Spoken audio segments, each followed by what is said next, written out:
Just amahoro y'Imana akomeze kubana namwe inshuti bakunzi ba Eagle Stamina TV. Uyu munsi rero tukaba tugiye kunyarukira mu gihugu cya Korea ya Ruguru.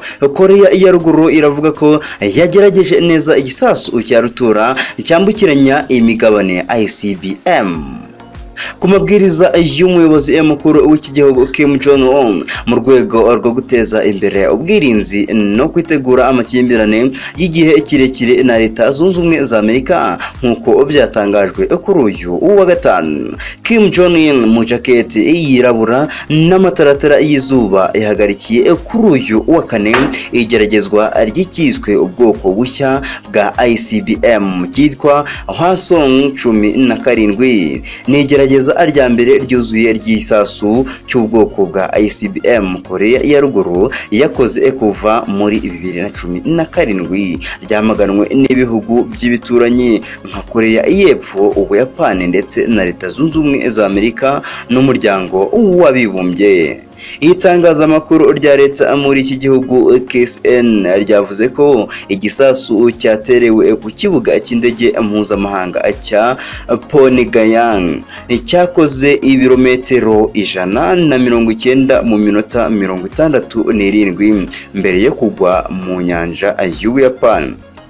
KSA ivuga ko Kim yategetse igerageza kubera ubwiyongere bw'ibikorwa bya gisirikare imbere no hanze y'ikirwa cya Korea ukomeje kwiyongera no kuba nta cyizere ko hadashobora kwaduka urugamba rweruye rwo kurwanya bampatse ibihugu b'Abanyamerika bazana n'akaga k'intambara ya kirimbuzi. Kim yagize ati kuba havutse intwaro nshya y'ingenzi za DPLK byatuma isi yose imenya neza imbaraga z'ingabo zacu. Nanone yongeyeho kandi ko ingabo zose zagombye kumenyeshwa neza ko zigomba kwishyura igiciro cy'ingenzi mbere yo gutinyuka kugerageza guhungabanya umutekano w'igihugu cya Korea ya Ruguru.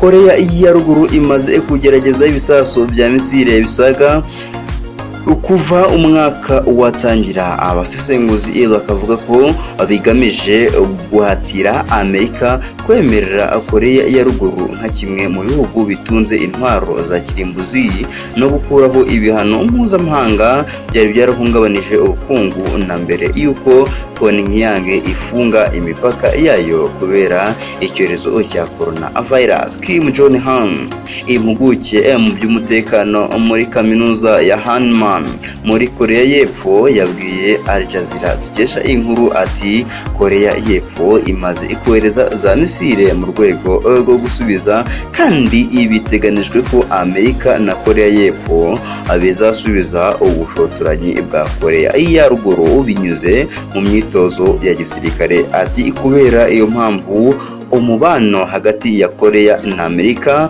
na Korea ya Ruguru uzahungabana kugeza mu gihe runaka. Ngayo nguko rero ibya Korea ya Ruguru akaba ari gutyo byifashe, ikaba ikomeje gushotora Amerika.